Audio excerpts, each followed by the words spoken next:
बोलो काशी महात्म की जय, विष्णु भगवान की जय। श्री कृष्ण गोविंद हरे मुरारी, हे नाथ नारायण वासुदेवा। श्री कृष्ण गोविंद हरे मुरारी, हे नाथ नारायण वासुदेवा। अथ भाद्रपद शुक्ला एकादशी व्रत कथा। जयंती वामन एकादशी। युधिष्ठिर कहने लगे, भगवान भाद्रपद शुक्ला एकादशी का क्या नाम है, इसकी क्या विधि है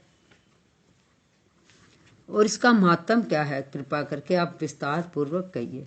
श्री कृष्ण कहने लगे, हे राजन, इस पुण्य स्वर्ग और मोक्ष को देने वाली तथा सब पापों का नाश करने वाली इस वामन एकादशी का महात्म मैं तुमसे कहता हूँ। ये एकादशी जयंती एकादशी भी कहलाती है। इसका व्रत करने से वाजपेयी यज्ञ का फल प्राप्त होता है। पापियों के नाश करने के लिए इससे बढ़कर और कोई उपाय नहीं है। जो मनुष्य इस एकादशी में भगवान के वामन रूप की पूजा करता है उससे तीनों लोग पूज्य होते हैं। अतः मोक्ष की इच्छा करने वाले मनुष्य इस व्रत को अवश्य करें। जो कमल एवं भगवान का कमल से पूजन करते हैं वे अवश्य भगवान के समीप जाते हैं। जिसने भाद्रपद शुक्ला एकादशी को व्रत और पूजन किया उसने ब्रह्मा विष्णु सहित तीनों लोकों का पूजन किया। अतः हरिवासर अर्थात एकादशी का व्रत अवश्य करना चाहिए। इस दिन भगवान करवट लेते हैं, इसलिए इसको परिवर्तनी एकादशी भी कहते हैं। भगवान के वचन सुनकर युधिष्ठिर बोले कि भगवान, मुझे अति संदेह हो रहा है कि आप किस प्रकार सोते और करवट लेते हैं तथा किस तरह राजा बलि को बांधा और वामन रूप धरकर आपने क्या क्या लीलाएं की। चतुर्मास के व्रत की क्या विधि है तथा आपके शयन करने पर मनुष्य का क्या कर्तव्य है, सो विस्तार पूर्वक आप मुझे कहिए। श्री कृष्ण कहने लगे, अब आप सब पापों को नष्ट करने वाली इस कथा को सुनिए। त्रेता युग में बलि नामक एक दैत्य था। वे मेरा परम भक्त था। विविध प्रकार के वेद सूक्तों से मेरा पूजन किया करता था और नित्य ही ब्राह्मणों का पूजन तथा यज्ञ किया करता था।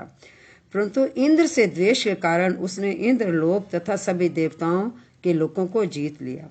तब सब देवता एकत्र होकर सोच विचार कर भगवान के पास गए और बृहस्पति सहित इंद्रादिक देवता प्रभु के निकट जाकर नतमस्तक होकर वेद मंत्रों द्वारा भगवान का पूजन और स्तुति करने लगे। अतः मैंने वामन रूप धारण करके 5वां अवतार लिया और फिर अत्यंत तेजस्वी रूप से राजा बलि को जीत लिया।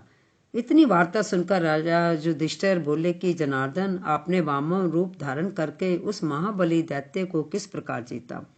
तब श्री कृष्ण कहने लगे, मैंने वामन रूपधारी ब्रह्मचारी बालक ने बलि से 3 पग भूमि की याचना करते हुए कहा, ये मुझको 3 लोक के समान है। हे राजन, ये तुम को अवश्य ही देनी होगी। राजा बलि ने इसको तुच्छ सी याचना समझकर 3 पग भूमि का संकल्प करके मुझे दे दिया। मैंने अपने त्रिविक्रम रूप को बढ़ाकर यहाँ तक कि भूलोक में पद, भूलोक में जंगा, स्वरलोक में कमर, महलोक में पेट, जनलोक में हृदय, यमलोक में कंठ की स्थापना कर सत्यलोक में मुख, उसके ऊपर मस्तक स्थापित किया। सूर्य, चंद्रमा आदि सब ग्रह गण, योग, नक्षत्र, इंद्र आदि देवता और शेष आदि सब नाग गणों ने विविध प्रकार से वेद सूक्तों से प्रार्थना की। तब मैंने राजा बलि को हाथ पकड़कर कहा, हे राजन, एक पद से पृथ्वी, दूसरे से स्वरलोक पूर्ण हो गए, अब तीसरा पद मैं कहाँ रखूं? तब बलि ने अपना सिर झुका लिया और मैंने अपना पैर उसके मस्तक पर रख दिया, जिससे मेरा वे भक्त पाताल को चला गया। फिर उसकी विनती और नम्रता को देखकर मैंने कहा, हे बलि, मैं सदैव तुम्हारे निकट ही रहूंगा। विरोचन के पुत्र बलि से कहने पर वहां पर भाद्रपद शुक्ला परिवर्तनी एकादशी के दिन बलि के आसन पर मेरी मूर्ति स्थापित हुई और दूसरी क्षीर सागर में शेष नाग के षष्ठ पर हुई। हे राजन, इस एकादशी को भगवान शयन करते हुए करवट लेते हैं, इसलिए तीनों लोकों के स्वामी भगवान विष्णु का उस दिन पूजन करना चाहिए। तांबा, चांदी, चावल और दही का दान करना उचित है।